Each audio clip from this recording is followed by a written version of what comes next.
विधानसभा चुनावों के नतीजे आने से पहले भी गृह मंत्री अमित शाह की छवि एक चुनावी चाणक्य की थी, लेकिन हिंदी पट्टी के 3 राज्यों में भारतीय जनता पार्टी की बड़ी जीत के बाद इनकी छवि अब एक चुनावी जादूगर जैसी बन रही है, जो कि हारे हुए मैच को भी जिता सकता है और विपक्ष का जीता हुआ मैच भी उनके हाथों से खींच सकता है। एजेंडा आज तक के इस आखिरी सेशन में जोरदार तालियों के साथ स्वागत कीजिए देश के गृह मंत्री श्री अमित शाह का।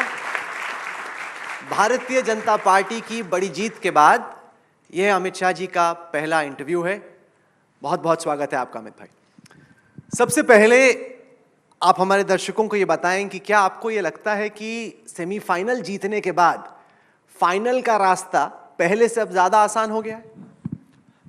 देखिए, फाइनल का रास्ता पहले से आसान ही था, आसान ही है और निश्चित रूप से प्रधानमंत्री जी अभी से ज्यादा बहुमत के साथ भारतीय जनता पार्टी को विजयी बनाकर तीसरी बार देश के प्रधानमंत्री बनने का। ये जब 5 राज्यों के चुनाव शुरू हुए तब कई जगह पर मैंने कहा था कि गत चुनाव के अंदर 2018 में इसी समय पर 5 राज्यों में चुनाव हुए थे, भारतीय जनता पार्टी एक लाइन से 5 चुनाव हार गई थी। और उस वक्त सिर्फ आपका चैनल नहीं, सभी पत्रकारों का आकलन था कि हमारे लिए 19 का रास्ता बड़ा कठिन हो गया है। 14 से 19 में हमारी सीटें ज्यादा आई। राहुल जी, आपने एक शब्द प्रयोग जादूगर का किया। कोई जादू वादू नहीं है। भारतीय राजनीति ने मोदी जी जैसा दूरदृष्टिपूर्ण और इतना अथाह परिश्रम करने वाला ना राजनीतिक नेता देखा है, ना प्रधानमंत्री देखा है, ना पार्टी का लीडर देखा है।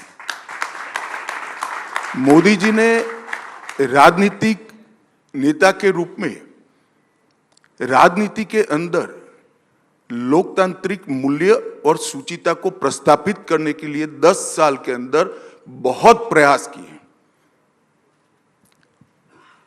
जाति की राजनीति हो, परिवारवाद हो या तुष्टीकरण हो, तीनों के खिलाफ बोले बगैर अपने काम से एक सकारात्मक एजेंडा सेट कर देश की राजनीति को पॉलिटिक्स ऑफ परफॉर्मेंस की दिशा में ले जाने का काम नरेंद्र मोदी जी ने किया है। देश के प्रधानमंत्री के नाते 2014 में देश के पूरे युवा 12-13 में मैं दिल्ली में रहता था, मुझे याद है, घोर निराशा व्याप्त थी।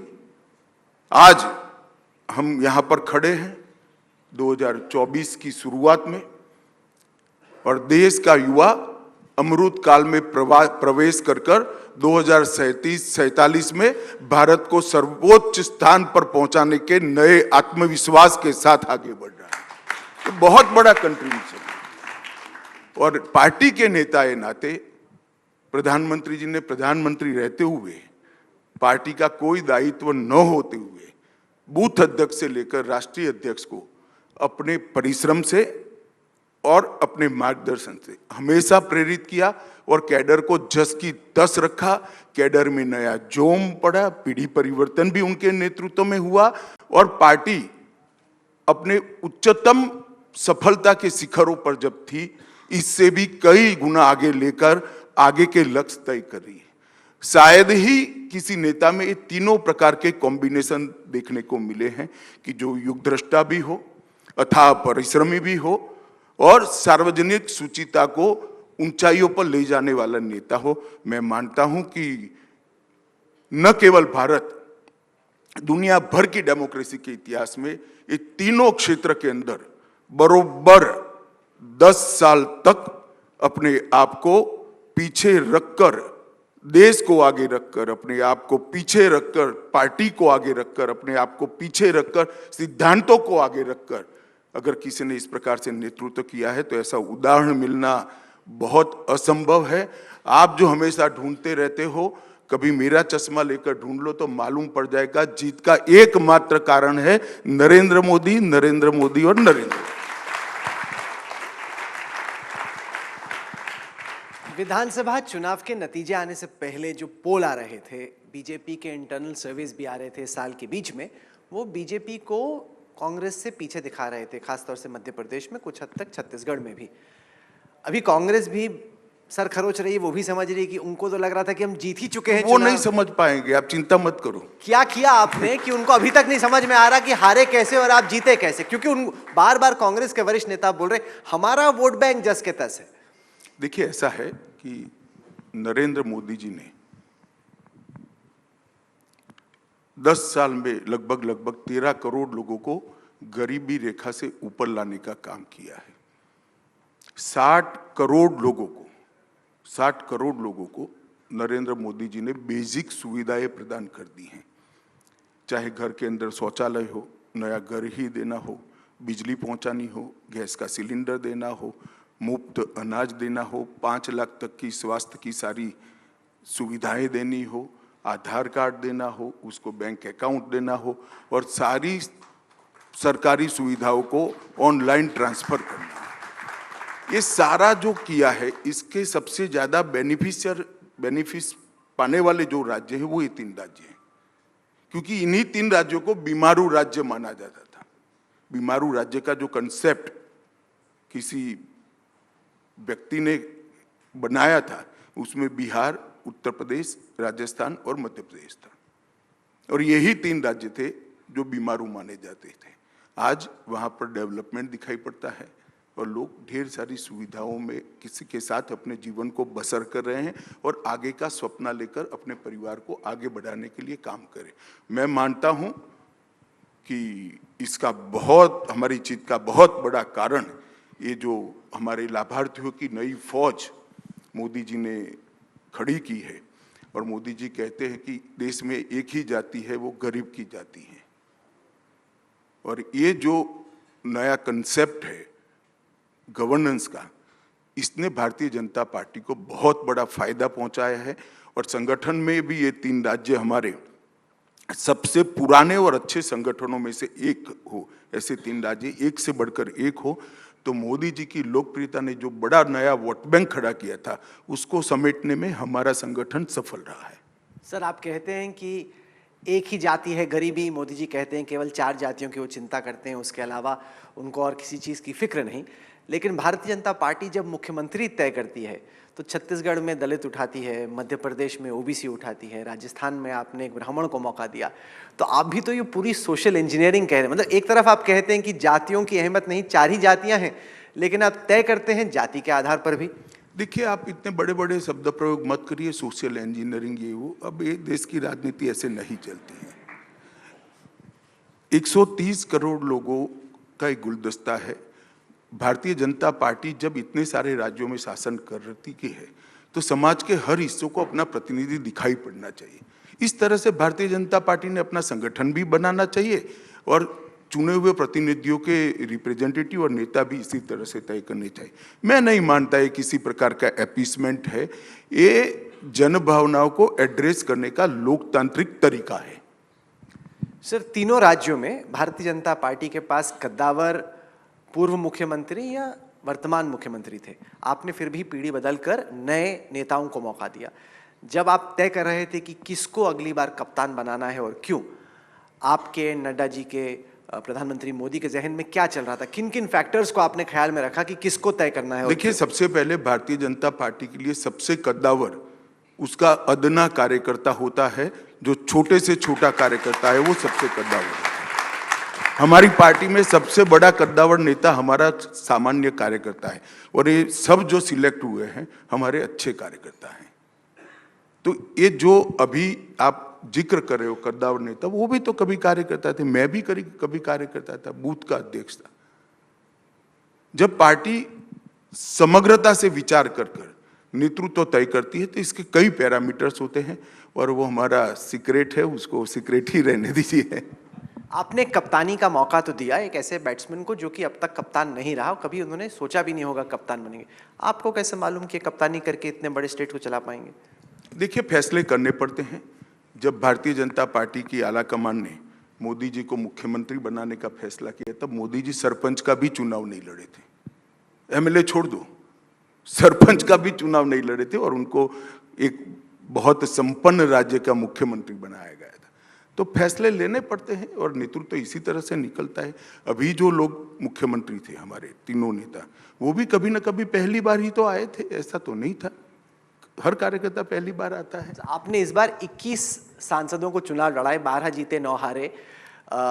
अब जो जीते वो सोच रहे थे कि भाई मेरा कुछ होगा, इसलिए शायद अमित भाई ने, मोदी जी ने भेजा है। आपको किसी ने बताया है क्या? नहीं, उनको मन में तो लगे काहे को यार इतनी सारी कल्पना करते हो? ये सबको मालूम है कि पार्टी इसी तरह से चलती है। सालों हो गए, लोग 3-4 दशक से काम कर रहे हैं, सबको मालूम। क्या करेंगे ये लोग? अब आपने भेज दिया, दिल्ली में इतने बड़े मंत्री थे, ये थे, अब चले गए स्टेट। बड़ा छोटा कोई नहीं होता है। हर एक कार्यकर्ता का अपनी अपनी जगह पे महत्व होता है, हर एक भूमिका का अपनी अपनी जगह महत्व होता है। सर, इंडिया टुडे ग्रुप आपका जो काम है दिल्ली में यहाँ बैठकर शो चलाना, वो परसेप्शन बेस है। हमारा काम है धरातल पर पार्टी को मजबूत करना और प्रदेश और देश को बदलने में अपना कंट्रीब्यूशन देना। दोनों के पैरामीटर्स अलग हैं। सर, इंडिया टुडे ग्रुप की जो डेटा विजुअलाइजेशन टीम है, उसने एक एनिमेशन तैयार किया है जो मैं चला के दिखाता हूं, जो दिखाता है कि 1984 के लोकसभा के आम चुनाव के बाद किस तरीके से भारतीय जनता पार्टी का जनाधार देश भर में बढ़ा है। इसको देखते हुए जहां इस वक्त हम लोग दिसंबर 2023 में खड़े हैं, आपका क्या आंकलन अनुमान है कि जब अगली दफा चुनाव होगा, आप जो 303 सीटों का आंकड़ा भारतीय जनता पार्टी का पिछले चुनाव में था, उसको आप कहां जाते हुए देखते हैं? देखिए, अभी लोकसभा चुनाव चालू नहीं हुआ है, हो सकता है इसके मुद्दे भी शायद नए आ सकते हैं। डेमोक्रेसी में कभी भी कुछ भी हो सकता है, परंतु मैं एक निश्चित रूप से कह सकता हूं कि 19 के विजय से 24 की भारतीय जनता पार्टी और एनडीए दोनों की विजय बड़ी होगी, कमी होने का कोई सवाल नहीं। अच्छा, पार्टी के भीतर और बाहर गृह मंत्री जाने जाते हैं अपने चुनावी आंकलन के लिए। चुनावों को असेस करने का, एनालाइज करने का शौक हमको भी है, तो हमने 2 सिनारियोज रन किए। इसके बाद मैं आपको वो दिखाता हूं, जिसमें यह था कि अगर भारतीय जनता पार्टी का वोट शेयर जो है 5% बढ़ जाता है तो संभवतः बीजेपी कहां पहुंच सकती है, और 5% अगर घट जाता है तब बीजेपी कहां पहुंच सकती है। तो उन दोनों को देखते हैं और साथ ही साथ कांग्रेस के लिए भी हम सेम चीज करेंगे, और फिर आप बताइएगा कि आप क्या सोच रहे हैं। तो ये रहा सर स्क्रीन पर, 303 पे आप पहले थे। अगर 5% वोट आपका छिटकता है तो 223 पे संभवतः आप आ सकते हैं उसके नजदीक, और अगर 5% बढ़ता है तो 342 पे। उसी तरीके से कांग्रेस जो कि 52 सीटों पे थी पिछले चुनाव में, अगर उनका 5% वोट छिटकता है तो 21 पे आके गिर जाते हैं, और अगर 5% बढ़ता है तो 97 पे आते हैं। आपको क्या लग रहा है कि 37% का आपका वोट शेयर, जितनी आपने पिछले 5 साल में तपस्या की है, एफर्ट किया है, उसके चलते आप कहां जाता हुआ देखते हैं? देखिए, इसमें कौन प्रत्याशी होता है, कौन पार्टी नीचे कितना परफॉर्म करती है, ढेर सारे फैक्टर होते हैं। मैं आपकी तरह इतना सपाट एनालिसिस नहीं कर सकता, क्योंकि मैं एक राजनीतिक कार्यकर्ता हूँ। मैं चुनाव की बहुत सारी चीज़ों को, चुनाव के विज्ञान की बहुत सारी चीज़ों को जानता हूँ। इतना सरल नहीं होता है, वरना तो ये आंकड़े जो बनाते हैं वो ही शायद देश के प्रधानमंत्री हो जाते और किसी का नंबर ही नहीं लगता। मगर मैं इतना जरूर कहता हूँ कि जब चुनाव शुरू होने के 6 महीने पहले एक बेस तय होता है, जिसके आधार पर देश की या किसी प्रदेश की जनता वोट डालने का एक बेस बनाती है। वो बेस हमारा बहुत स्ट्रांग है और हम बहुत स्ट्रांग बेस के साथ चुनाव में जा रहे हैं, और नेतृत्व हमारे पास ऐसा है जिसका न केवल भारत, पूरे विश्व के अंदर इसका कोई सानी नहीं है। इतना लोकप्रिय नेतृत्व लेकर हम चुनाव के मैदान में। सर, इस चुनाव के नतीजे के बाद एक उत्तर और दक्षिण को लेकर भी बहस छिड़ी। विपक्षी पार्टियां ये कहने लग गई, चुनाव के बाद ये बहस समाप्त हो जाएगी। अगले चुनाव के बाद 24 के तो क्योंकि विपक्षी पार्टियां ये समझ गया मैं क्या पूछना चाहते हो यार, जवाब मिल गया। इंटरप्रेट करने दो दक्षिण की जनता को। चुनाव के बाद भारतीय जनता पार्टी दक्षिण में नहीं है, वो बहस समाप्त हो जाएगी। आपको कहां पे लग रहा है दक्षिण में आप गेन कर अब पाओगे? वो हम 24 के चुनाव के दिन बात करेंगे, परिणाम के दिन बात करेंगे। देखिए, कर्नाटक में हमारी सरकार रही है, हम आज भी मुख्य विपक्ष हैं। तेलंगाना में हमारी सीटें निश्चित रूप से बढ़ने जा रही हैं, और तमिलनाडु और केरल में भी हमारे वोट प्रतिशत और सीटें दोनों में हम बढ़ोतरी करेंगे। हमने ये जो लोग चुनाव के नतीजों को, प्रदेश के चुनाव के नतीजों को भारत को बांटने के तरीके के रूप में सोचते हैं, मैं इसकी घोर निंदा करता हूं। उत्तर दक्षिण का नैरेटिव जो खड़ा करते हैं वो भारत को जोड़ना नहीं चाहते, भारत को तोड़ना चाहते हैं। मैं इसकी निंदा करता हूं।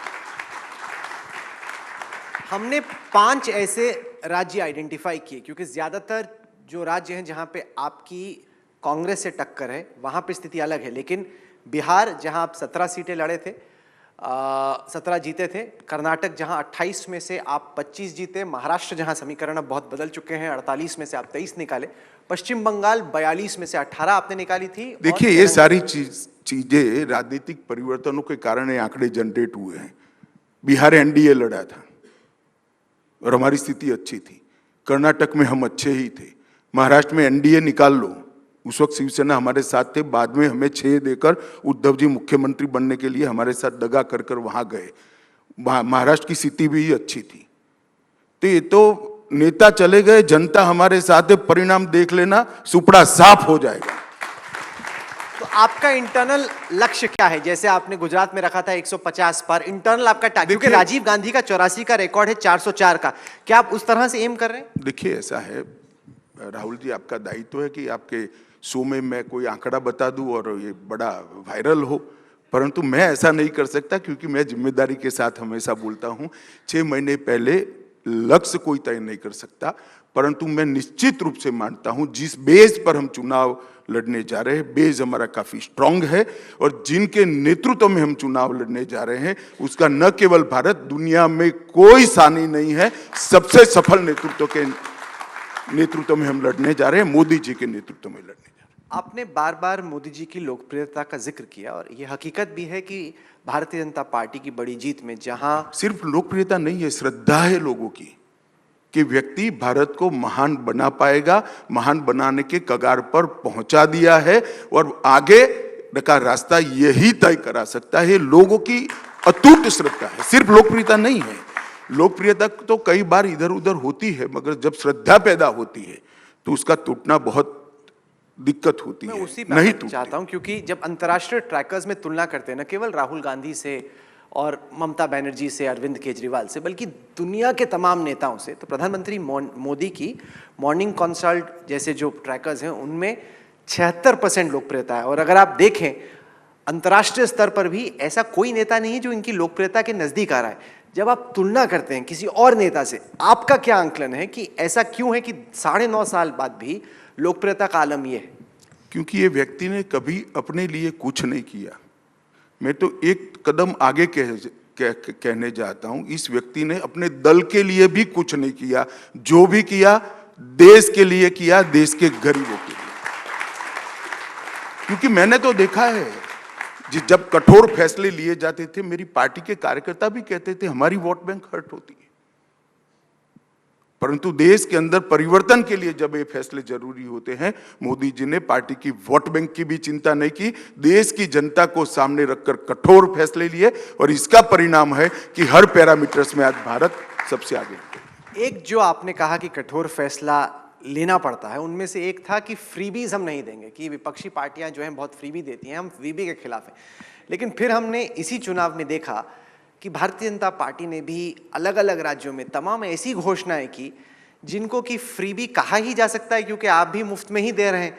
तो अब लोग सोच रहे हैं कि आप कहते हैं कि फ्रीबी नहीं देनी, लेकिन चुनाव में मजबूरी में आप भी वही करते हैं। देखिए, कई जगह पे राज्य के नेतृत्व ने कुछ फैसले किए हैं, मैं जरूर कह सकता हूं, मगर हमारा चुनाव जीतने का एकमात्र आधार वो नहीं है। हमने, आप अन्य पार्टियों के, मैं नाम लेना नहीं चाहता किसी का, अन्य पार्टियों के घोषणा पत्र को आप भाजपा के संकल्प पत्र के साथ एनालिसिस करिए। हमारे यहाँ राज्य के विकास का एजेंडा भी है, इंफ्रास्ट्रक्चर का विकास भी है, दलित आदिवासी पिछड़ों के लिए योजनाएं भी हैं जो फ्रीबीज नहीं है, और कुछ 1-2 योजनाएं ऐसी भी ली हैं, मगर थ्रस्ट जो है ये ओवरऑल राज्य के विकास का है, और ये बहुत बड़ा अंतर है। सर, तेलंगाना के नतीजों का अगर जिक्र करें तो उसको देखने के दो तरीके हैं। एक तो ये कि आपका वोट शेयर डबल हो गया, दूसरा ये कि हैदराबाद में म्यूनिसिपल चुनाव के नतीजों के बाद और कैंपेन में जो माहौल दिखा, उसके बाद लगा कि शायद बीआरएस के बाद दूसरे स्थान पर बीजेपी और बीआरएस और बीजेपी की टक्कर होगी, लेकिन चुनाव में तो कांग्रेस आगे निकल गई।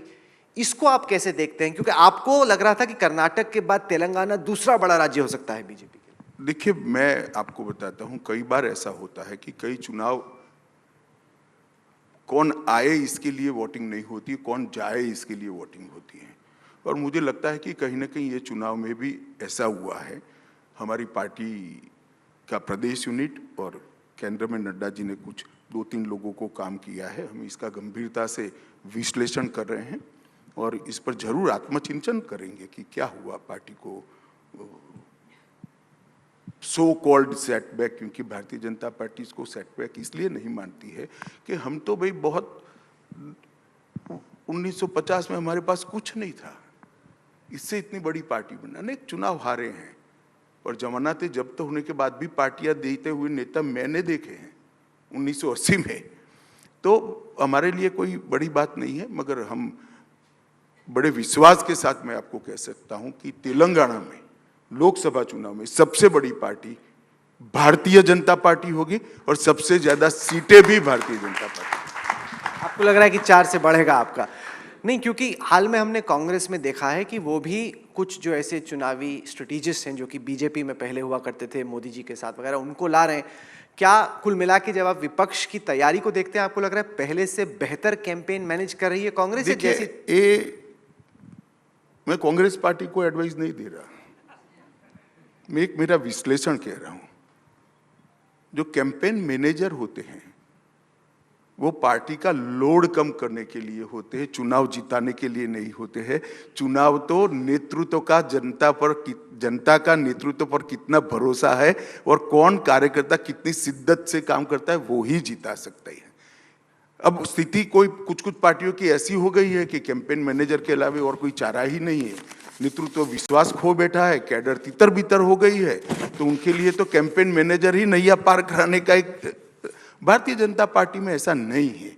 हमारे प्रदेश का नेतृत्व और विशेष कर मोदी जी का नेतृत्व किसी भी चुनाव की नैया पार कराने के लिए कैपेबल है और हमारा संगठन चुस्त दुरुस्त है, मैदान में खड़ा रहता है, बूथ से लेकर प्रदेश तक हर मोर्चे की लड़ाई हम बखूबी लड़ते हैं, तय रणनीति के तहत लड़ते हैं और परिणाम भी आते हैं। सर, आप देश के गृह मंत्री हैं।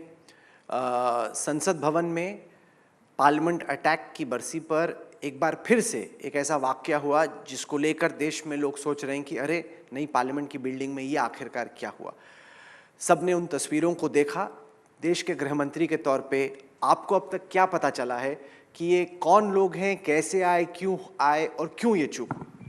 देखिए, ये बड़ा गंभीर मसला है और लोकसभा अध्यक्ष जी ने इसका गंभीर संज्ञान लिया है।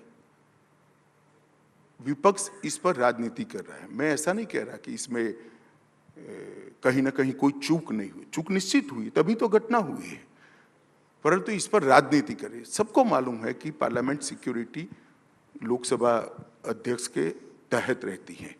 अध्यक्ष जी ने भारत सरकार के गृह मंत्रालय को एक पत्र लिखा है, हमने एक कमेटी बनाई है, देश के सीनियर मोस्ट डीजीपी में से एक डीजीपी के नेतृत्व में एक कमेटी बनी है और उसमें ढेर सारी एजेंसियों के सदस्य भी है। कुछ ही दिनों में इसकी रिपोर्ट अध्यक्ष जी के पास जाएगी और मुझे लगता है अध्यक्ष जी ही इसको प्रकाशित करे ज़्यादा उचित है।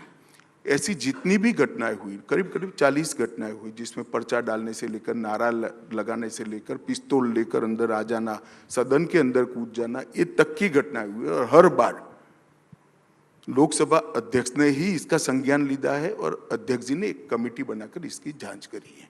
हमने एफआईआर भी रजिस्टर कर दिया है, जांच की कमेटी भी बन रही है। मुझे लगता है 15-20 दिन में वो लोग अपनी रिपोर्ट लोकसभा स्पीकर साहब को सौंप देंगे, मगर मैं इतना सुनिश्चित करता हूं क्योंकि उन्होंने जो कमेटी का परव्यू बनाया है, घटना की भी जांच करने के लिए कमेटी को काम सौंपा है और लोकसभा की सुरक्षा को आगे कैसे चुस्त दुरुस्त किया जाए वो भी काम सौंपा है और दोनों काम ये कमेटी बहुत अच्छे से करेगी। मैं देश की जनता को विश्वास दिलाना चाहता हूं कि एकदम चुस्त दुरुस्त सुरक्षा व्यवस्था आगे पर हो इसका हम ध्यान रखेंगे। कई बार सुरक्षा में सैंध लगाने वाले नए नए तरीके लेकर लूपहोल्स ढूंढते रहते हैं। लूपहोल्स होना नहीं चाहिए, वो आइडियल चीज़ है, मगर अब वो ढूंढाई है तो इसको फिल करने का हमारा जिम्मेदारी है। और मेरा सभी से अपील है कि इसको राजनीतिक मुद्दा न बनाया जाए। जम्मू कश्मीर में अमित शाह साहब जब बहस हो रही थी जम्मू कश्मीर के मुद्दे पर संसद भवन में, तब आपने एक बार फिर से लद्दाख का जिक्र किया और उसके बाद चीन ने लद्दाख पे दावा ठोका। और विपक्षी पार्टियां, खासतौर से राहुल गांधी, कह रहे हैं कि पीपल्स लिबरेशन आर्मी चीन में टेपचांग में, डेमचौक में घुसी हुई है। गृह मंत्री गुस्सा तो हो रहे हैं, लेकिन जो भारत की जमीन है उसको खाली क्यों नहीं करते? इसको आप कैसे जवाब देते हैं राहुल गांधी को, और इसमें कि पीएलए घुसी लद्दाख में? ये सवाल और कोई भी पार्टी करे तब तो मैं समझ सकता हूं,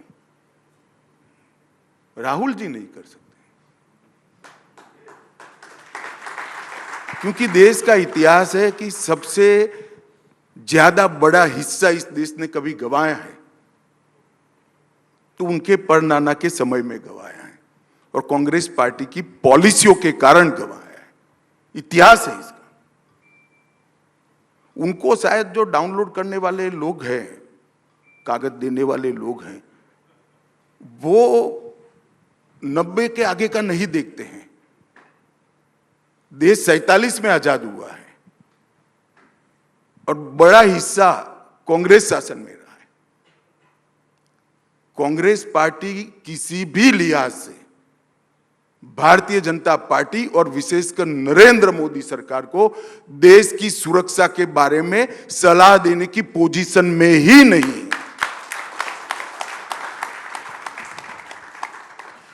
क्योंकि पिछली दफा जब आपने बयान दिया था पार्लियामेंट में, उसके बाद चीनी सेना कई जगहों पे ये कहते हुए कि वो एक समर एक्सरसाइज के लिए आ रहे हैं, लेकिन एक आईबॉल टू आईबॉल कॉन्फ्रंटेशन हो गई थी। मेरा बयान नया नहीं है। जवाहरलाल जी की नेतृत्व में ये रिजॉल्व देश की पार्लियामेंट ने किया है। मैंने इसकी पुनरोक्ति मतलब दोहराया है मैंने उसको। आपने पाकिस्तान अधिकृत कश्मीर को भी लेने की बात संसद भवन में कही है। क्या ये कहने की बात है या वाकई में सोच रहे हैं कि कुछ करके पीओके हमारा होगा? नहीं, मैं मानता हूं कि पाकिस्तान ऑक्यूपाई कश्मीर पर अनधिकृत कब्जा है और ये भारत का एक हिस्सा है। तो उसको लेने का इरादा है हमारा? इरादा मैं आपको बता दूंगा ऐसे कार्यक्रम में। क्या भले आदमी, इतना ही पहचानते होंगे। सर, भारतीय जनता पार्टी के 2 वायदे थे। एक था सिटीजनशिप अमेंडमेंट एक्ट का, दिसंबर 2019 में आपने पास किया। उसके बाद सब पूछ रहे हैं कि ये कब आप इनके रूल्स नोटिफाई करेंगे, कब से इंप्लीमेंट होगा? क्या आप सोच रहे हैं इसके बारे में? देखिए, CAA देश का कानून है और ये पार्टीशन के बाद जो हिंदू भाई बहन विशेषकर और बाकी 6 धर्मों के जितने भी मतावलंबी पाकिस्तान, बांग्लादेश और अन्य देशों में रह रहे थे, इनके साथ जो धार्मिक प्रताड़ना हुई उसको न्याय करने का एक इंस्ट्रूमेंट है। मैं आज आपके कार्यक्रम में देश की जनता को कहना चाहता हूं कि CAA देश का कानून है, इसका जरूर इम्प्लीमेंटेशन होगा और CAA से किसी की नागरिकता नहीं जाने वाली है। विशेषकर माइनॉरिटी में और विशेषकर मुस्लिम भाइयों में अपप्रचार करा गया है कि इससे आपकी नागरिकता चली जाएगी। CAA से किसी की नागरिकता नहीं जाती है। CAA नागरिकता लेने का कानून नहीं है, नागरिकता देने का कानून है। ये निश्चित रूप से इंप्लीमेंट होगा। कब से? आपका, मैंने वेस्ट बंगाल के चुनाव से पहले होगा तो आपको मालूम पड़ ही जाएगा, आप चिंता मत करो। उचित समय पर CAA लागू होना ये बहुत स्पष्ट है और वो लागू होगा ही। सर, साथ ही इससे जुड़ा मुद्दा है, चूंकि भारतीय जनता पार्टी ने जो अपने आइडियोलॉजी में बातें कही, उसमें एक राम मंदिर का निर्माण था, वो तो हो गया। एक था यूनिफॉर्म सिविल कोड, क्योंकि आर्टिकल 370 भी अब चला ही गया। यूनिफॉर्म सिविल कोड को आप स्टेट वाइज देख रहे हैं, उत्तराखंड हो, गुजरात हो, आप स्टेट के मैनिफेस्टो में देख रहे हैं। इसको राष्ट्र भर में लागू करने के बारे में आप क्या सोच रहे हैं? देखिए, आप इसको भारतीय जनता पार्टी के एजेंडा के रूप में देश की जनता के सामने प्रस्तुत मत करिए। ये संविधान सभा का देश के विधानमंडल और संसद को एक मैंडेट था।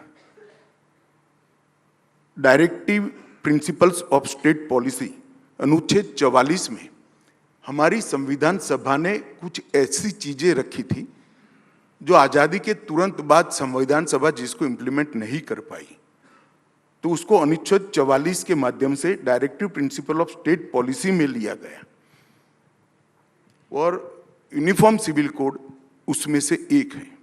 ये बात अलग है, बाद में वोट बैंक की पॉलिटिक्स में कांग्रेस ने इसको छोड़ दिया और संविधान सभा में ज्यादातर कांग्रेस के ही नेता थे, सबसे बड़े नेता कांग्रेस के उसमें बैठे थे, उन्होंने ही ये बनाया है। परंतु भारतीय जनता पार्टी ने इसको पकड़ कर रखा है क्योंकि किसी भी धर्मनिरपेक्ष शासन का सबसे बड़ा लक्षण यह है कि सर्वधर्म के नागरिकों के लिए एक कानून हो। मगर कांग्रेस ने इसको भुला दिया और वोट बैंक की पॉलिटिक्स के कारण इस पर एक अलग प्रकार का आइडियोलॉजिकल और वैचारिक कपड़े पहनाने का प्रयास किया। भारतीय जनता पार्टी इसमें नहीं मानती है। हमारे 1950 से जितने भी चुनावी संकल्प पत्र है, इसका एक वादा है कि इस देश में भारतीय जनता पार्टी यूसीसी लाने का प्रयास करेगी। अब आपने कहा कि स्टेटों में प्रयास हो रहा है। देखिए, कॉमन सिविल कोड एक बहुत बड़ा सामाजिक और लीगल परिवर्तन है, इस पर सबकी राय चाहिए। तो एक राज्य, 2 राज्य, 3 राज्य अगर इसको करते हैं, कमेटियां बनती है, इसकी सुनवाई होती है, सबको लाखों लोगों को मिला जाता है और उसके अभिप्राय आते हैं, इसके आधार पर एक कानून बनता है, इसकी लीगल स्क्रूटिनी भी होगी और उसके बाद में जो मैच्योर चीज होगी वो ऑटोमेटिकली सारा देश स्वीकार करेगा, उसका मुझे भरोसा है। मगर ये आप मान कर चलिए कि भारतीय जनता पार्टी नरेंद्र मोदी जी के नेतृत्व में यूसीसी लाने पर अड़िग है और हम इसमें कहीं पर भी 2 कदम पीछे नहीं हटे। अमित जी, कुछ वरिष्ठ वकीलों से, सुप्रीम कोर्ट के, हाई कोर्ट के मेरी बातचीत हो रही थी, कुछ जजेस से भी, वो कह रहे हैं कि जो आप नए कानून लाना चाह रहे हैं, पूरे क्रिमिनल प्रोसीजर को आप बदल रहे हैं, उनका कहना है कि इससे बड़ी प्रैक्टिकल दिक्कतें आने वाली हैं क्योंकि अब जो सारी पुरानी जजमेंट्स हैं जिनमें तमाम धाराएं हैं, वो कह रहे हैं कि जितनी भी सारी तैयारी है पहले की, जो आधार है जिसके आधार पर जूरिस्प्रूडेंस चलती है, वो सभी आपने बदल दी। उनका सजेशन है कि आप मॉडिफाई करते पुराने कानूनों को बजाय इसके कि आप नया कानून लेके आ रहे हैं। उसको कैसे आप समझाते? देखिए, कानून की आत्मा भी बदल रही है, धाराओं की संख्या भी बदल रही है और धाराओं की प्रायोरिटी भी, प्राथमिकता भी बदल रही है। जैसे मैं आपको बताता हूं, अंग्रेजों की प्राथमिकता थी रेलवे बचाना, अंग्रेजों की प्राथमिकता थी अपना खजाना बचाना, तो मानव वध को धारा 302 में रखा है और रेलवे लूटने का दंड मानव वध से बड़ा दंड माना गया है। अब हम आजाद हो गए भाई, हमारे केंद्र बिंदु नागरिक है, हमारा केंद्र बिंदु दलित, आदिवासी और पिछड़ा है, हमारा केंद्र बिंदु महिला और बच्चे हैं। ये बदलना बहुत जरूरी है। और वैसे भी वो नंबर की धारा इसलिए नहीं, काफी सारी धारा ही विलुप्त हो रही है, काफी नई जोड़ी जा रही है, तो नंबर तो चेंज होना ही होना है। परंतु इसके लिए हमने बहुत बड़ा एक्सरसाइज किया है, सारे प्रिंटर के साथ मेरे लेवल पर मीटिंग की है, उन्होंने बिल्कुल नई धारा और पुरानी धारा उसका सॉफ्टवेयर तैयार कर रहे हैं। ढेर सारी पुस्तकें देश की सभी मान्य भाषाओं में नई धारा और पुरानी धारा के साथ ही आएंगे।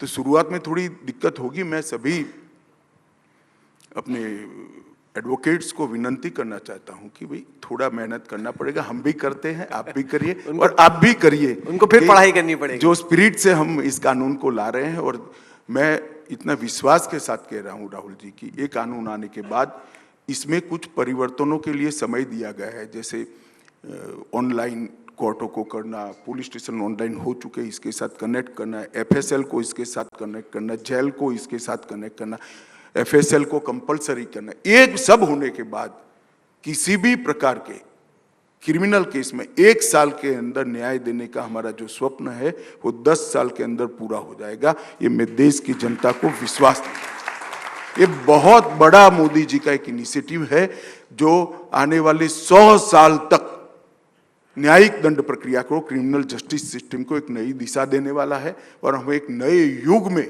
प्रवेश करेंगे। सर, कनाडा में खालिस्तानी अलगाववादी थे हरदीप सिंह निज्जर। कनाडा के प्रधानमंत्री जस्टिन ट्रूडो ये आरोप लगा रहे हैं कि भारत की सरकार ने, हमारे तंत्र ने उनकी हत्या करवा दी। नहीं, इसको विदेश विभाग ने सिरे से नकारा है भाई, नकारा है। और यह भी कहा है कि वो वहां क्या कर रहे थे, जो वांटेड है हमारे कानून में, वो वहां क्या कर रहे थे, इसका जवाब देना है। हमने तो कोई हत्या बत्या में भारत की पॉलिसी ही नहीं, परंतु वो वहां क्या कर रहे थे इसका जवाब भी तो जरूरी है कि जो भारत के कानूनों में वांटेड थे, गंभीर प्रकार के गुनाह में, टेररिज्म में लिप्त गुनाहों में, तो वो वहां क्या कर रहे थे। पर सर, जैसे गुरपतवंत पन्नू है, वो कहता है कि एयर इंडिया की फ्लाइट में उड़ा दूंगा। अमेरिका जैसा देश उसको बचा रहा है, बजाय इसके कि उसके खिलाफ कोई कार्रवाई हो। अगर कोई बोले कि मैं अमेरिकन एयरलाइंस की फ्लाइट को उड़ा दूंगा। भैया, इतने सारे राजनीतिक आए थे, किसी को पूछ ही लेते, तुम मुझे क्यों पूछ रहे हो। भारत ने तो अपना ऑब्जेक्शन कई बार रजिस्टर करा है, मगर ये डिप्लोमेटिक मामले है, डिप्लोमेटिक तरीके से भारत अपना पक्ष रख ही रहा है। कैसा नहीं होना चाहिए ना, हम हमारी भूमि पर होने देंगे किसी भी देश के खिलाफ इस प्रकार के षड्यंत्र, ना आप होने दो, हमारी मदद करो। पर ये जो हत्याएं हो रही हैं, आप कह रहे हैं कि उसका भारत की सरकार या तंत्र से कोई लेना देना नहीं। जी सर, पिछले 2-3 महीने से वो इंडिया अलायंस वाले थोड़े से बिजी थे, कांग्रेस क्योंकि चुनाव लड़ रही थी। अब वो कह रहे हैं कि 19 को उनकी बैठक है। अगर जो इंडिया अलायंस की सोच है कि 400 सीटों पे 1-on-1 BJP versus India alliance अगर होता है। भाई राहुल, एक बात बताओ तुम, मैं तो नहीं समझ पाता, थोड़ा असमर्थ हूं। इंडिया अलायंस है कहां, बताओ तो। वो तो मैं आपको पूछता हूं एक एक राज्य। कश्मीर पहले से एक अलायंस बना हुआ है, इससे क्या ऐड होगा। पंजाब में हो नहीं रहा है, हिमाचल में भारत और भाजपा और पंजाब में वो होप करें कि हो जाएगा। नहीं हो रहा है ना अभी। हिमाचल भाजपा कांग्रेस सीधी फाइट है, दिल्ली में हो नहीं रहा है, हरियाणा सीधी फाइट है, फिर आगे चले जाओ राजस्थान, मध्य प्रदेश, छत्तीसगढ़ सीधी फाइट है, गुजरात सीधी फाइट है, महाराष्ट्र में पहले से हो रखा है, बिहार में पहले से हो रखा है, बंगाल में हो नहीं रहा है, उड़ीसा में हो नहीं रहा है, नॉर्थ ईस्ट में हो नहीं रहा है, तेलंगाना में हो नहीं रहा है, आंध्र प्रदेश में हो नहीं रहा है, तमिलनाडु में पहले से बना हुआ है, केरल में हो नहीं रहा है। तुम इंडिया अलायंस कहां देख रहे हो। आपके आज तक के स्क्रीन के अलावे कहीं इंडिया अलायंस नहीं है भाई। मुझे बताओ ना, आप जरा एक्सप्लेन कर सकते हो तो बताओ कि कहां पर इंडिया अलायंस। जैसे आज राघव चड्ढा और आतिशी यहीं पे आए हुए थे दोपहर में, वो कह रहे थे कि दिल्ली में, पंजाब में उन्हें उम्मीद है। कल अखिलेश यादव आए थे, उनको उम्मीद है कि कांग्रेस और सपा और आरएलडी मिलकर उत्तर प्रदेश, तो वो तो अपनी तरफ से कुछ कुछ कोशिश कर ही रहे हैं। उसका मिस कैरेज हो गया मध्य प्रदेश में। कोशिश तो कर रहे हैं मगर हो नहीं पा रहा है। नहीं, क्योंकि 3 ही दिन में आमने सामने गाली बोलने लगे।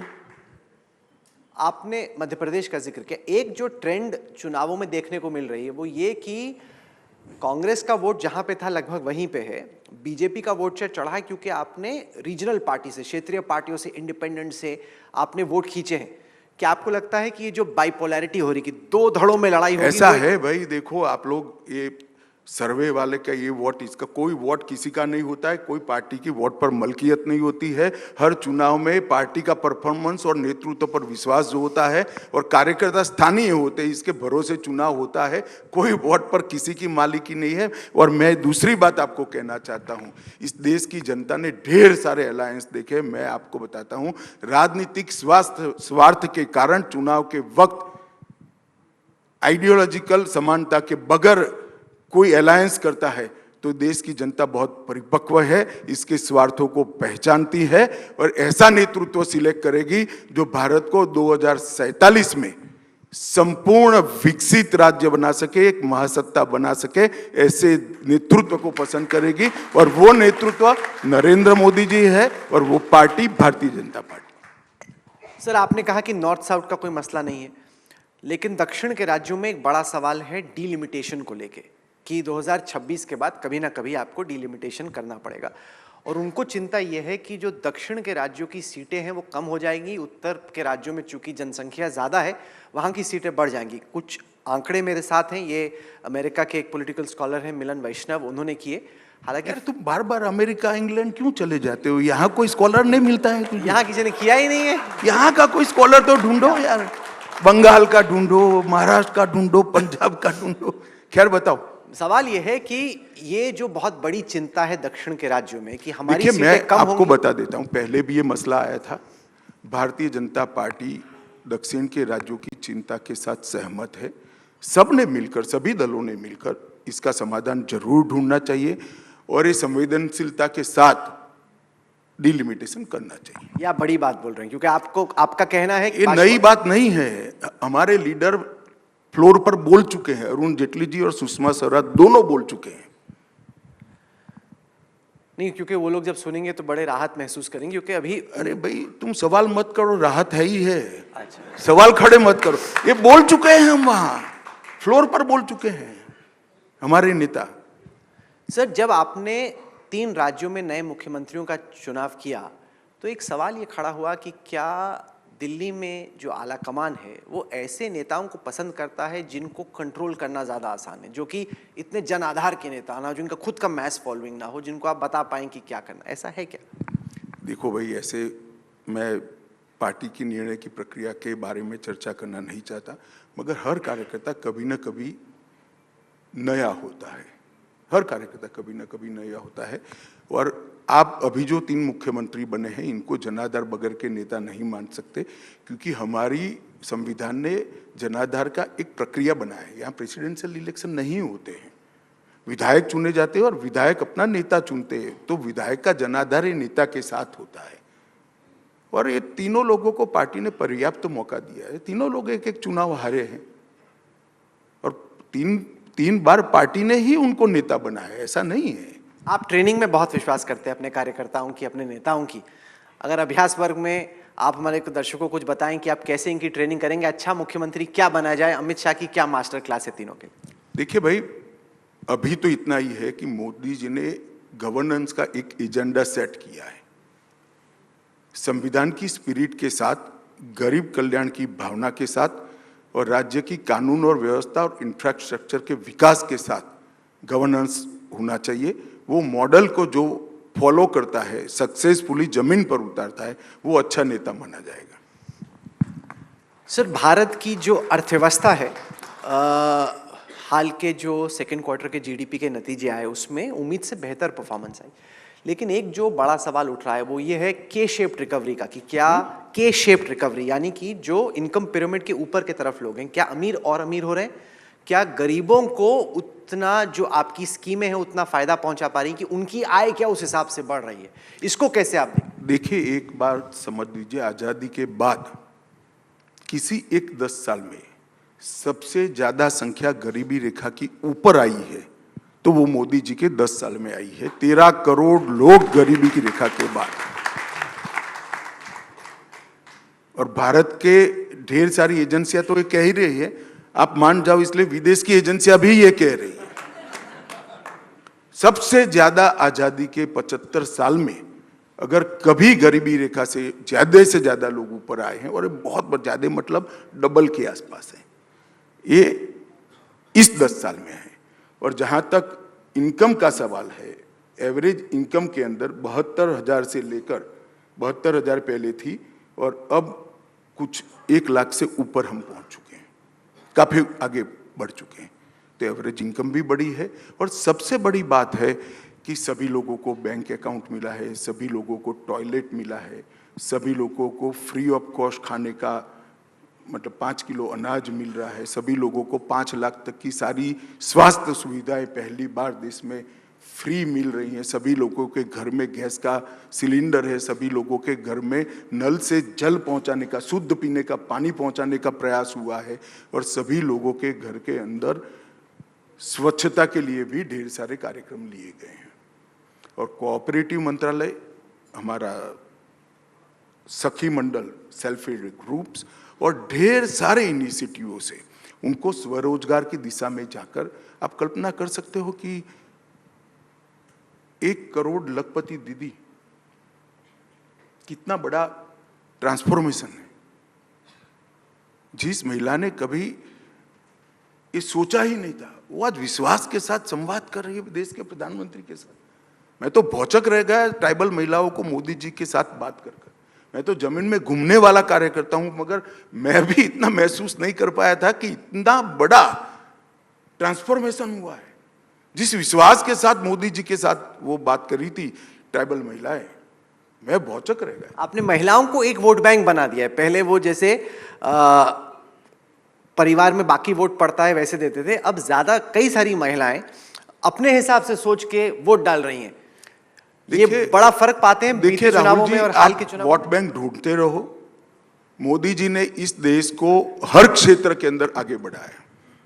अंतरिक्ष में भी मोदी जी ने आगे बढ़ाया। हम चंद्रमा पर पहुंच गए, शिव शक्ति पॉइंट बन गया। हमारा तिरंगा चंद्रमा पर पहुंचाने का काम हो गया। ढेर सारे स्टार्टअप बने, 300 स्टार्टअप थे, 1 लाख बने। यूनिकॉर्न स्टार्टअप में भी हम तीसरे नंबर पर आ गए। युवाओं के लिए ढेर सारे दुनिया भर के कोर्सेस हुए। PLI स्कीम से के माध्यम से आत्मनिर्भर भारत बन रहा है, उत्पादन का केंद्र विश्व में भारत बन रहा है। इकोनॉमी के सारे पैरामीटर्स अंतिम 20 साल में सबसे ज्यादा अच्छे हैं तो आज है।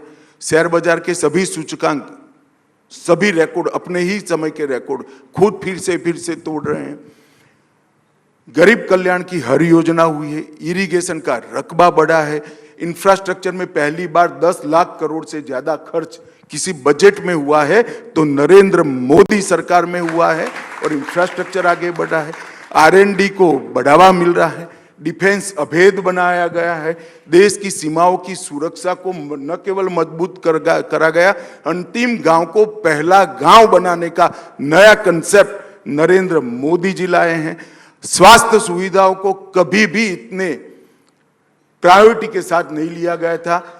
वेलनेस सेंटर बने हैं, योगा, खेलो इंडिया, एक सीरीज से नागरिक के स्वास्थ्य को तवज्जो देने का काम नरेंद्र मोदी सरकार ने किया है। कुपोषण के खिलाफ इतनी ज्यादा लड़ाई कभी नहीं लड़ी गई थी जितनी नरेंद्र मोदी सरकार ने लड़ी है। तुम कहां दूरबीन देखकर वोट बैंक, ये सारा हमारा ही वोट बैंक है क्योंकि मोदी जी के समय में हुआ है। वोट बैंक शब्द से मोदी जी ने देश की पॉलिटिक्स को बाहर ला दिया है। पॉलिटिक्स ऑफ परफॉर्मेंस को, पॉलिटिक्स डेवलपमेंट की पॉलिटिक्स को वो मेन थ्रस्ट के अंदर ले आए और वही एजेंडा बनेगा अगला। ना जाति होगा, ना प्रांतवाद होगा, ना एपिसमेंट तो सवाल ही नहीं है, ना परिवारवाद होगा। आपको पूर्व प्रधानमंत्री पंडित जवाहरलाल नेहरू ज्यादा पसंद नहीं है, लेकिन हकीकत ऐसा नहीं है। अच्छा, ये ऐसा स्टेटमेंट में देखिए, मेरे लाइकिंग डिसलाइकिंग पर्सनल होते हैं। मैं जब भी बात करता हूं पॉलिसियों की और एक्शन की बात करता हूं। आप इसको इंटरप्रेट कैसे? मैं दूसरा सवाल पूछ रहा था। आप खड़गे जी की तरह मत करो ना। अच्छा, मेरा सवाल ये था, मैं नेहरू जी के बारे में जितना भी कुछ विगत दिनों में बोला हूं, इनके कामों के बारे में मेरी टिप्पणियां हैं जो अब ऐतिहासिक सत्य में परिवर्तित हो चुकी है, और उनकी पॉलिसियों के बारे में, और वो मेरा अधिकार है। एक राजनीतिक विश्लेषक के रूप में मेरा अधिकार है, मैं जरूर बोलूंगा, क्यों ना बोलूं। मेरा सवाल यह था कि डेमोक्रेसी के अंदर गलती करना और गलती कोई निकाले नहीं ऐसे सोचना ये सामंतशाही सोच है, लोकतांत्रिक विचार नहीं है जो कांग्रेस पार्टी करे। आप गलती करोगे और उसको कोई बताएगा नहीं, क्या बात कर रहे हो, ऐसे नहीं होता है।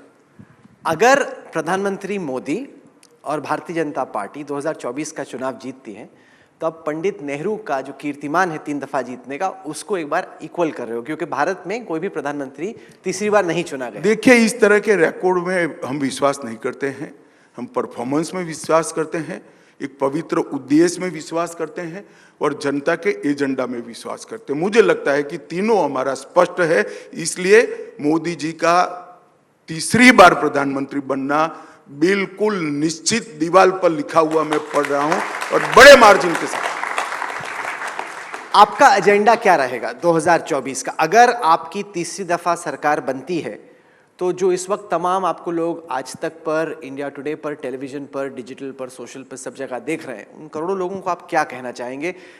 सरकार का एजेंडा क्या रहेगा? देखिए, हमारा एजेंडा बहुत स्पष्ट है। मोदी जी ने अमृत काल की शुरुआत कर दी है।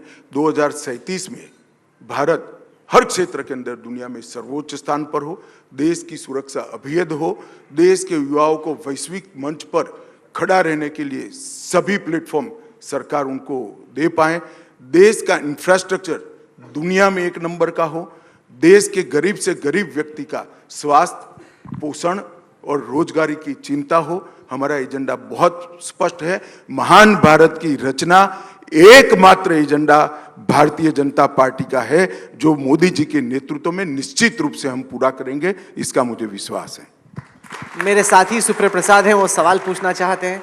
सुप्रिय। अमित भाई, आपने इतनी सारी बता दी, लेकिन क्या ऐसा कुछ है जो 9 साल में आप नहीं कर पाए हो, जो लगता है कि ये करना रह गया, माने कुछ चूक गया है, और जिसके लिए आप प्रॉमिस करें कि 24 के बाद आप वो करेंगे, ऐसा कुछ आपके एजेंडा में? देखिए, राजनीतिक विश्लेषक जब मोदी जी आए तब जो सोचा था कि मोदी जी क्या कर पाएंगे, उसके अनेक गुना करा है। जहां तक देश के विकास का सवाल है, देश के स्टेटस बढ़ाने का सवाल है, हम तो कभी संतोष नहीं प्राप्त करेंगे, क्योंकि ये भूख इतनी बड़ी है हमारी पार्टी की कि वो कभी पूरी नहीं हो सकती। अनंत प्रयास करते रहेंगे। नहीं, जैसे पिछली बार आपने आते ही 370 खत्म कर दिया था, तो क्या इस बार 5 अगस्त 2024 को भी कुछ उम्मीद करें आपसे कि जब आप आएंगे तो कुछ ऐसा करेंगे? चले, आपको बता दूंगा, ऐसी उम्मीद मत करिए। देश के हित में जो है वो सब कुछ करेंगे। सर, जब चुनाव के नतीजे आए उसके बाद आपको थोड़ा सा रिलैक्स करने का टाइम लगा, या एकदम आप फौरन काम पे लग गए? और जब चुनाव के नतीजे आ रहे थे, क्या उस टाइम पर आपको टेंशन थी कि कुछ निकल सकता है हाथ से? क्या कुछ ऐसा हुआ चुनाव के नतीजे आते आते जिसकी आपको खुद भाई ऐसा नहीं होता है। देखिए, हम लोग तो वर्षों से चुनाव के अंदर एक बूथ के कार्यकर्ता से काम करते करते यहाँ तक पहुंचे। हार जीत जनता तय करती है, और ये जनता का जो भी प्रसाद हो, अच्छा हो बुरा हो, ग्रहण करना और आगे और मजबूती के साथ जाना। जीत मिले तो हंकारी मत होना, हार मिले तो निराश नहीं होना, ये भारतीय जनता पार्टी का मूल सिद्धांत है। सब भारत की क्रिकेट टीम वर्ल्ड कप में बहुत अच्छा खेल रही थी, 10 मैच एक के बाद एक जीते, फाइनल में जाके ऑस्ट्रेलिया से हार गए। 24 के आम चुनाव से पहले आपकी सबसे बड़ी नंबर 1 चिंता क्या है? मैं चिंता का तो कोई कारण नहीं देख रहा। मेरा मन का इच्छा है कि मीडिया हमें समझ ले, बस एक बार हमारे काम को अच्छे से इंटरप्रेट करे, इतना एक चिंता है। बाकी कोई चिंता मुझे नहीं दिखाई पड़ती। आपसे हमारी मुलाकात अहमदाबाद में नरेंद्र मोदी स्टेडियम में जब इंडिया पाकिस्तान का मैच चल रहा था तब हुई थी। और सबको मैं बताना चाहूँगा कि अमित शाह साहब क्रिकेट न केवल काफ़ी फॉलो करते हैं, पर उन्होंने बताया कि खेलते भी थे। आपने बताया कि आप ऑफ स्पिनर थे और बैटिंग भी किया करते थे। आपको स्ट्रैटेजी का भी शौक है। अगर जब आप उस फाइनल को देखते हैं इंडिया और ऑस्ट्रेलिया के, तो उसकी स्ट्रैटेजी में आपके हिसाब से कहाँ चूक रही? क्या हम देखिए, बाहर रहकर इसकी मीमांसा नहीं करनी चाहिए। जो खेल के मैदान में है, ये करोड़ों अपने फैंस के दबाव में भी खेलते हैं, फाइनल होता है, बहुत बड़ी बात होती है। और क्रिकेट एक ऐसा खेल है जिसमें हमेशा भाग्य भी साथ देता है खिलाड़ियों को, और बहुत अच्छा खेली है हमारी टीम में, इतना ही कहना चाहूँगा। हार जीत होती रहती है, स्पिरिट के साथ रहना चाहिए, स्पिरिट के साथ इसको लेना चाहिए। और मेरी बहुत शुभकामना है भारतीय टीम को कि आप बहुत अच्छा खेले हो, और पूरे देश को आपके क्रिकेट पर नाज है, आगे बढ़ते रहिए। थोड़ा आप बताएंगे प्लीज हमें अपने ऑफ स्पिनर दिन के बारे में? चलिए, हो गया भाई, पर्सनल कुछ इसमें होता नहीं। इन्होंने बताया था काफी शौक है इनको। चलो छोड़िए भाई, अच्छा। पर्सनल चीजें सार्वजनिक करने के लिए। चलिए, गृह मंत्री अमित शाह साहब, आप आए, आपने एक तरीके से आत्मविश्वास जताया। 2024 के चुनाव पर आपने कहा कि ये तो देश की जनता तय करेगी कि होना क्या है, लेकिन कई दफा आपने ही कहा है कि आपको लगता है कि कभी भी कार्यकर्ता को ये टेकन फॉर ग्रांटेड नहीं लेना चाहिए कि हम जीत ही रहे हैं, कि ऐसा ना हो अगर सभी लोग मान लें कि हम जीत रहे हैं, तो आपको लगता है कि थोड़ा आलस आने का एक खतरा है? नहीं, जरा भी नहीं लेना है। ना हम टेकन फॉर ग्रांटेड ले रहे हैं, हमें सीटें बढ़ानी है भाई। भारतीय जनता पार्टी को और अनछुए क्षेत्रों में पहुंचाना है, वहां भाजपा का झंडा फहराना है। कैसे टेकन फॉर ग्रांटेड लेंगे? Question does not arise. हम और परिश्रम करेंगे, कठोर परिश्रम करेंगे, और बड़ी विजय प्राप्त करेंगे मोदी जी के नेतृत्व में। तो कौन सा वो एक राज्य है जिसपे आपकी खुद, जिस तरीके से आप छत्तीसगढ़, मैं तो भाजपा, आपका पर्सनल इंटरेस्ट किस में है? एक राज्य मेरा जहां आप मेरा पर्सनल इंटरेस्ट कोई नहीं है। भारतीय जनता पार्टी देश के सारे राज्यों में एक मुख्य राजनीतिक दल बने, ये हमारा उद्देश्य है। और मैं चाहता हूं कि मेरी आइडियोलॉजी के साथ देश के हर कोने के राज्य, हर कोने के राज्य की जनता जुड़े, और विशेषकर युवा जुड़े, और 2047 के मोदी जी के महान भारत के स्वप्न के साथ जुड़कर 2047 में देश के जो नागरिक होंगे, वो पूरी दुनिया में गौरव के साथ खड़े रहें, जिसके लिए हमारे हजारों लाखों लोगों ने अपना जीवन कुर्बान कर दिया देश को आज़ादी के लिए। इसके स्वप्न हम पूरे करने में सफल हो, यही हमारा प्रयास है। और मोदी जी का नेतृत्व भी इसी दिशा में जा रहा है, इसका मुझे बहुत संतोष। गृह मंत्री अमित शाह साहब, आप एजेंडा आज तक के कार्यक्रम में आए, आपने तमाम बातें हमारे दर्शकों के सामने, यहाँ बैठे तमाम लोगों के सामने रखी, इसके लिए आपका बहुत बहुत शुक्रिया। जोरदार तालियां अमित शाह साहब के लिए, बहुत बहुत शुक्रिया।